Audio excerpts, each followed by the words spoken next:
Hello students, welcome back to study at home.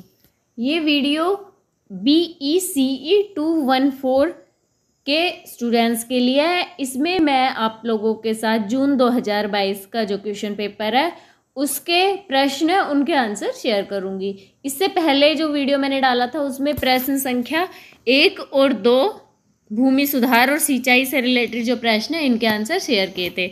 अब मैं इस वीडियो में ये बाकी के 2 प्रश्न है जो बड़े वाले 20 नंबर के, उनके आंसर शेयर करूंगी कि अर्थव्यवस्था में कृषि व गैर कृषि क्षेत्रों के बीच अंतर संबंध क्या है।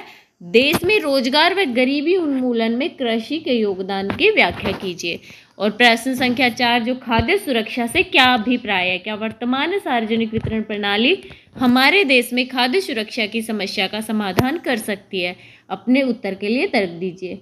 तो इन 2 प्रश्नों के उत्तर मैं इस वीडियो में आप लोगों के साथ शेयर करूंगी। तो चलिए आंसर देखना स्टार्ट करते हैं। संख्या 3 है कि अर्थव्यवस्था में कृषि व गैर कृषि क्षेत्रों के बीच अंतर संबंध क्या है और देश में रोजगार व गरीबी उन्मूलन में कृषि के योगदान की व्याख्या कीजिए। यानी ये हमारा कृषि से संबंधित प्रश्न है कि कृषि व गैर कृषि क्षेत्र उनमें संबंध क्या है आपस में, और जो कृषि है वो हमारे देश में रोजगार किस तरह से दे सकती है, बढ़ा सकती है, और गरीबी को किस तरह से दूर कर सकती है। तो पहले कृषि गैर कृषि क्षेत्रों में हम अंतर संबंध या फिर संबंध देखेंगे। गैर कृषि क्षेत्रों में कृषि क्षेत्र की आपूर्तियां मुख्यतः 2 श्रेणियों में विभक्त है। पहले कच्चे माल की आपूर्ति होती है, और जैसे गन्ना हो गया, तेल, कपास तेल, ये बीज हो गए, कपास, जूट के रेशे, रबड़ आदि। नेक्स्ट खाद्यान्नों, सब्जियों, डेयरी, मुर्गी पालन आदि की आपूर्ति भी खेतों से होती है। अतः कृषि क्षेत्र कृषि आधारित उद्योगों के लिए कच्चा माल प्रदान करता है तथा गैर कृषि क्षेत्र में लगी श्रम शक्ति के लिए खाद्यान्न और दूसरे भोज्य उत्पादों की मांग की आपूर्ति करता है। कृषि क्षेत्रक व गैर कृषि क्षेत्रकों के उत्पाद के लिए मांग पैदा करता है। यह मांग 2 रूप से हो सकती है। पहली, कृषि क्षेत्रक में खाद, पंप, ट्रैक्टर, आवागमन जैसे आदानों की जरूरत पड़ती है जो कि गैर कृषि क्षेत्रों से आएंगे। दूसरी, कृषि क्षेत्रक में लगी श्रम शक्ति उद्योग व सेवा क्षेत्रकों के उत्पादन की उपभोग की मांग करती है। कृषि क्षेत्रकों में कार्य करने वाले व्यक्तियों को कपड़े, जूते, दवाई जैसी उपभोक्ता वस्तुओं की जरूरत पड़ती है और विभिन्न प्रकार की टिकाऊ उपभोक्ता वस्तुओं की जरूरत पड़ती है। उच्च स्तरीय कृषि उत्पादन गैर कृषि क्षेत्र द्वारा उत्पादित वस्तुओं व सेवाओं के लिए उच्च मांग पैदा करता है। तो हम देख सकते हैं कि कृषि व गैर कृषि क्षेत्रों के बीच 2 प्रकार के संबंधता है। पहली आपूर्ति संबंधता की आपूर्ति होती है, दूसरी मांग संबंधता यानी मांग भी होती है कि भाई हम आपको ये चीज़ देंगे, हमें ये भी चीज़ भी चाहिए। पहले है आपूर्ति संबद्धता। कृषि अन्य क्षेत्रकों के लिए कच्चे माल व भोजन के प्रदान की भूमिका निभाती है। सूती वस्त्र, वनस्पति तेल, चीनी भारत के बड़े उद्योग है। ये मिलकर अर्थव्यवस्था के विनिर्माण क्षेत्र का एक बड़ा अंश हो जाते हैं। चीनी, सूती वस्त्र व वनस्पति तेल उद्योग कच्चे माल की आपूर्ति के लिए प्रत्यक्ष रूप से कृषि क्षेत्रों पर ही आश्रित है। इन उद्योगों का निष्पादन व संवर्धी कृषि द्वारा प्रदत्त कच्चे माल की उपलब्धता पर निर्भर करते हैं। कृषि और गैर कृषि क्षेत्रकों के मध्य आपूर्ति पक्षीय अंतर संबंधों का इतना ही महत्व है जैसे कि गैर कृषि क्षेत्रों में संलग्न श्रम शक्ति के पोषण के लिए आवश्यक आहार होता है। कृषि को न केवल उसमें लगी श्रम शक्ति के लिए बल्कि गैर कृषि क्षेत्रों में लगी श्रम शक्ति के लिए भी पर्याप्त आहार का उत्पादन करना पड़ता है। यानी खेतों में जो फसल होते हैं, भाई खेत में काम कर रहे हैं, कृषि में जो लोग उनको तो चाहिए भोजन, लेकिन गैर कृषि क्षेत्रों में भी लोग हैं उनके लिए भोजन का उत्पादन भी कृषि क्षेत्रों में ही होता है। गैर कृषि क्षेत्रों में भोजन की आपूर्ति खाद्य अधिशेष यानी फूड सरप्लस कहलाती है, क्योंकि यह जो कृषि क्षेत्र होता है उसमें लगे उद्यम की आवश्यकताओं के अतिरिक्त है। जब ये तक यह खाद्य अधिशेष यानी कि जो फूड सरप्लस है ये नहीं बढ़ता है तो गैर कृषि क्षेत्रों में रोजगार नहीं बढ़ सकता है। जैसे जैसे गैर कृषि क्षेत्र में वृद्धि होती है वैसे वैसे इन क्षेत्रों में न केवल कच्चे माल की मांग बढ़ती है बल्कि इन क्षेत्रों में कार्य करने वाले कामगारों के भोजन की मांग भी बढ़ती है। ये हो गई आपकी आपूर्ति संबद्धता, और अब आएगी मांग संबद्धता। कृषि क्षेत्र होता है अर्थव्यवस्था के अन्य क्षेत्रकों के खाद्य व कच्चे माल की आपूर्ति का स्रोत मात्र नहीं है, यह अन्य क्षेत्रकों की सेवा उत्पादन के लिए मांग भी पैदा करता है। भारत में परिवहन क्षेत्र चाहे वह रेलवे हो, सड़क हो, दोनों ही कृषि उत्पादनों के बड़े बोझ को ढोते हैं। कृषि उत्पादन वृद्धि से परिवहन सेवाओं की मांग भी बढ़ती है। इसी तरह कृषि पदार्थों के व्यापार और बाजार से भारतीय अर्थव्यवस्था का एक बड़ी आर्थिक गतिविधियों की मांग स्वतः ही बढ़ जाती है। कुछ कृषि क्षेत्र जो होते हैं औद्योगिक उत्पादनों जैसे रसायन, खाद, ट्रैक्टरों, सिंचाई के लिए पंप, कृमिनाशकों, कीटनाशकों की मांग उत्पन्न करता है। कृषि उत्पादन में वृद्धि के साथ साथ औद्योगिक क्षेत्र से ऐसे आगतों की मांग में निरंतर वृद्धि भी होती रहती है। कृषि क्षेत्र में आय पैदा होने के फलस्वरूप टिकाऊ उपभोक्ता पदार्थ के साथ साथ कपड़े, वनस्पति तेल, नहाने का साबुन, कपड़े धोने का साबुन, बिजली के बल्ब आदि औद्योगिक उत्पादनों की मांग भी पैदा होती है। अतः कृषि क्षेत्र के उत्पादन और आय की वृद्धि से मांग पक्ष के माध्यम से औद्योगिक क्षेत्र में समृद्धि को बढ़ावा भी मिलता है। अब हमसे पूछा गया था कि गैर कृषि कृषि क्षेत्र में संबंध क्या है, फिर कृषि जो है गरीबी उन्मूलन कैसे करती है, रोजगार कैसे देती है। कृषि पर अगर सही से ध्यान दिया जाए तो ये कृषि जो होती है वो देश में गरीबी को दूर करने के लिए और रोजगार बढ़ाने के लिए भी मदद कर सकती है। गरीबी न्यूनीकरण यानी कि उन्मूलन में कृषि किस तरह से भूमिका निभाती है। गरीबों की बहुत बड़ी संख्या प्रत्यक्ष या अप्रत्यक्ष रूप से कृषि पर निर्भर रहती है। कृषि सेक्टर में समृद्धि बुनियादी ग्रामीण गैर कृषि मजदूरी उत्पादों व सेवाओं के लिए मांग बढ़ाती है। इनमें से ज्यादातर माल स्थानीय लोगों द्वारा बनाया जाता है व उपयोग किया जाता है। कृषि में वृद्धि से ग्रामीण गैर फार्म सेक्टरों में रोजगार पैदा करने व आय बढ़ाने की बड़ी संभावना होती है। विश्व विकास रिपोर्ट के अनुसार ये तर्क दिया गया है कि कृषि वृद्धि गरीबी व असमानता घटाने में कृषितर जो सेक्टर है उनकी तुलना में 4 गुना ज़्यादा प्रभावशाली है। यानी कृषि के अलावा जो क्षेत्र है वो इतना गरीबी को हटाने में योगदान नहीं दे सकते जितना कृषि दे सकती है अगर सही से उस पर ध्यान दिया जाए। एक्निंग ग्रोथ एंड शेयरिंग प्रोस्पेरिटी, इस जो रिपोर्ट दी थी यूएन की रिपोर्ट थी, ये भी कहती है कि एशिया प्रशांत क्षेत्र में लगातार गरीबी दशाब्दियों से कृषि की उपेक्षा का परिणाम है। कृषि की उपेक्षा की जा रही है, इसी वजह से कई दसों शताब्दियों से गरीबी इसी वजह से हो रही क्योंकि कृषि की उपेक्षा की गई है। सर्वेक्षण कहता है कि क्षेत्र के गरीब जो होते हैं लगभग 218 मिलियन गरीब, उनमें से हर तीसरे व्यक्ति को गरीबी से ऊपर उठाया जा सकता है यदि औसत कृषि श्रम उत्पादकता जो होती है उत्पादन बढ़ाया जा सके। अतः कृषि आय में वृद्धि को गरीबी न्यूनीकरण से अधिक प्रभावशाली माना गया। भारत में गरीबी में गिरावट की दर 1990 के निम्न कृषि वृद्धि अवधि के दौरान की अपेक्षा 1980 की दशाब्दियों की अपेक्षा उच्च कृषि वृद्धि की अवधि के दौरान के दशकों से कहीं ज़्यादा थी। जैसे भारत में जो ग्रामीण गरीबी है 1993 से 94 में और 2004 से 2005 के बीच में 94% तक कम हो गई थी, जबकि 1977 से 78 और 87 से 88 के बीच वो 14% तक गिर गई थी। गरीबी, भूख और कुपोषण के मुख्य कारणों में से एक जो है वो खाद्य सामग्री के अपर्याप्त सुलभता, जो कि ग्रामीण भारत में व्यापक रूप से फैले हुए कुपोषण और भूख का कारण भी रहा है। इनसे ग्रस्त जो कामगार लोग हैं अपने व अपने परिवार के लिए पर्याप्त कमाने के लिए शारीरिक रूप से अक्षम हो जाते हैं, यानी कि उनमें इतनी ताकत ही नहीं रहती है कि वो मजदूरी कर पाए। कृषि उत्पादन में उत्पादकता में वृद्धि गरीबी न्यूनीकरण में महत्वपूर्ण भूमिका निभा सकती है। यह कार्य कृषि मजदूरी बढ़ाकर व गरीब जो लोग हैं परिवार हैं उनको वहन करने योग्य मूल्य पर खाद्य व अन्य कृषि वस्तुओं को सुलभ बनाकर किया जा सकता है। परंतु गरीबी कम करने में कृषि संवर्धी अधिक प्रभावशाली हो सकते हैं यदि मानव विकास के घटक जैसे स्वास्थ्य, शिक्षा में पर्याप्त निवेश किया जाए। बुनियादी शिक्षा का प्रावधान कुशलता विकसित करने और उन्नयन करने के लिए औपचारिक अनौपचारिक प्रशिक्षण फार्म कामगारों के लिए भी महत्वपूर्ण है, क्योंकि पर्याप्त ज्ञान व कुशलता से वे नई प्रौद्योगिकी, बाजार के अवसर व जोखिमों की अनुक्रिया करने के लिए अधिक सक्षम हो जाते हैं।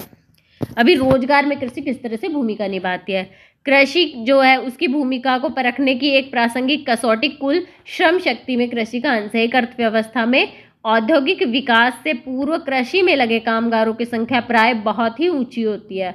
यह अंश अर्थव्यवस्थाओं के औद्योगिकीकरण के साथ साथ घटने लगता है, क्योंकि कृषि इतर यानी कृषि के अलावा क्षेत्रों में रोजगार के अवसर तेजी से बढ़ने लगते हैं।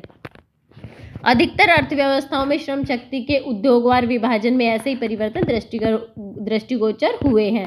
जैसे जैसे एक अर्थव्यवस्था में औद्योगिक बढ़त विविधता प्रारंभ हो जाती है, कृषि में लगी श्रम शक्ति के अंश में घटत होती है और उत्पादन सेवाओं में लगी श्रम शक्ति के अनुपात में बढ़त प्रारंभ हो जाती है। तो हम देख सकते हैं कि कृषि रोजगार व गरीबी उन्मूलन में कृषि का महत्वपूर्ण योगदान है।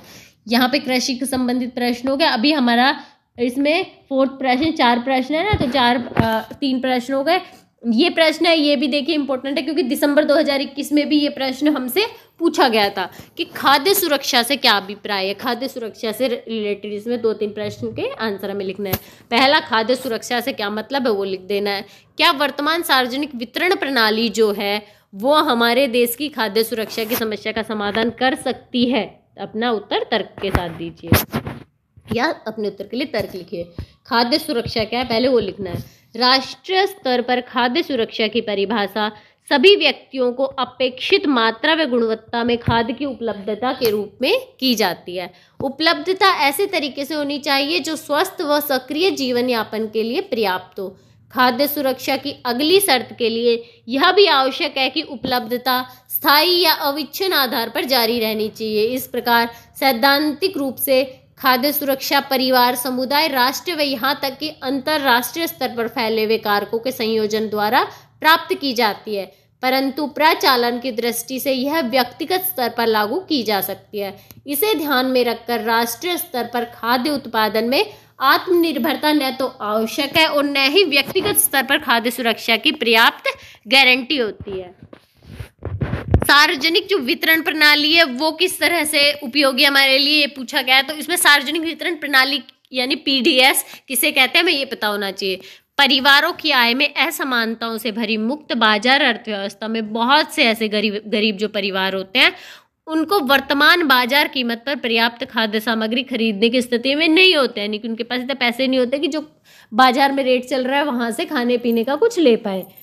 अतः ऐसे परिवार खाद्य असुरक्षाग्रस्त रहते हैं। ऐसी क्रियाविधि जिसमें ऐसे गरीब परिवारों को ऐसी सस्ती दर पर खाद्य उपलब्ध कराया जाता है वही प्रणाली सार्वजनिक वितरण प्रणाली यानी कि पीडीएस कहलाती है। पीडीएस यानी सार्वजनिक वितरण प्रणाली दो प्रकार की होती है, सर्वव्यापी सार्वजनिक वितरण प्रणाली और लक्षित सार्वजनिक वितरण प्रणाली। सर्वव्यापी जो वितरण प्रणाली होती है उसे यूपीडीएस कहा जाता है और लक्षित सार्वजनिक वितरण प्रणाली उसे टीपीडीएस कहा जाता है। सार्वजनिक वितरण प्रणाली में सभी परिवारों को खाद्यान्न की समान मात्रा दी जाती है और यूपीडीएस है उसकी सार्वजनिक वितरण प्रणाली जिसमें सभी परिवारों को खाद्यान्न की एक समान मात्रा दी जाती है। दूसरी ओर लक्षित सार्वजनिक वितरण प्रणाली में परिवारों को दो श्रेणियों यानी कि गरीब गैर गरीब में विभक्त किया जाता है।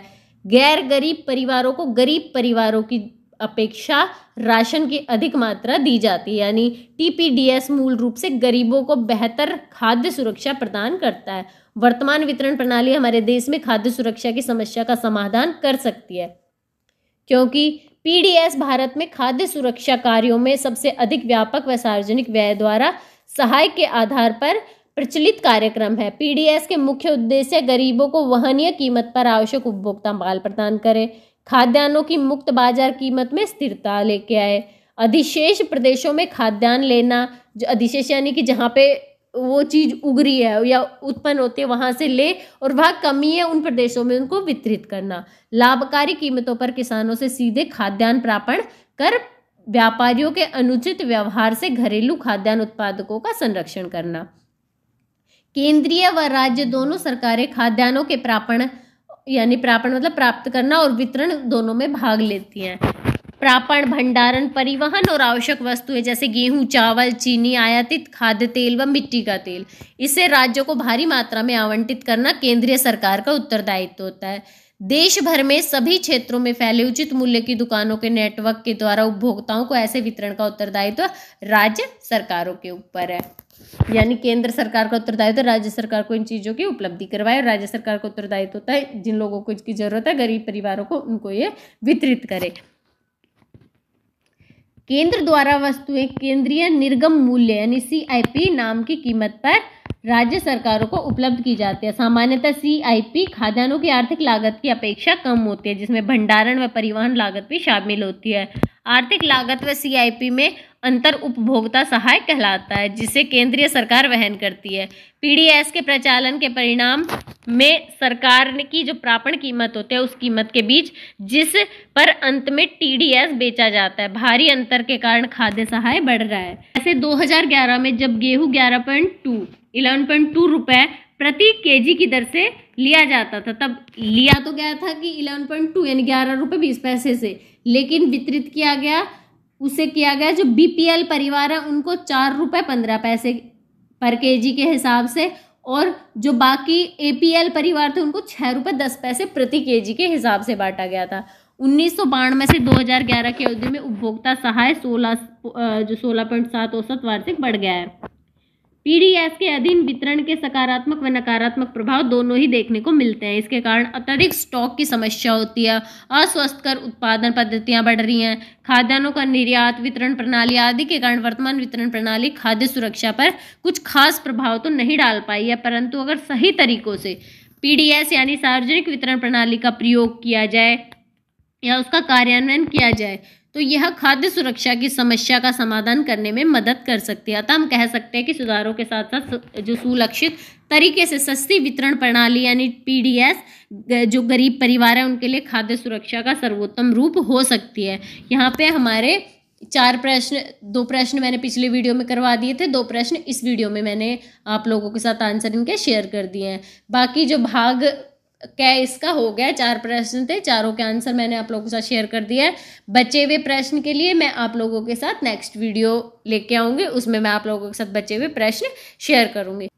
आई होप ये वीडियो आप लोगों के लिए यूज़फुल रहा होगा। अगर वीडियो आप लोगों को अच्छा लगा हो तो प्लीज़ चैनल को सब्सक्राइब जरूर कर दीजिए और वीडियो को लाइक एंड शेयर जरूर कीजिएगा। मिलते हैं अगले वीडियो में कुछ नए इन्फॉर्मेशन के साथ।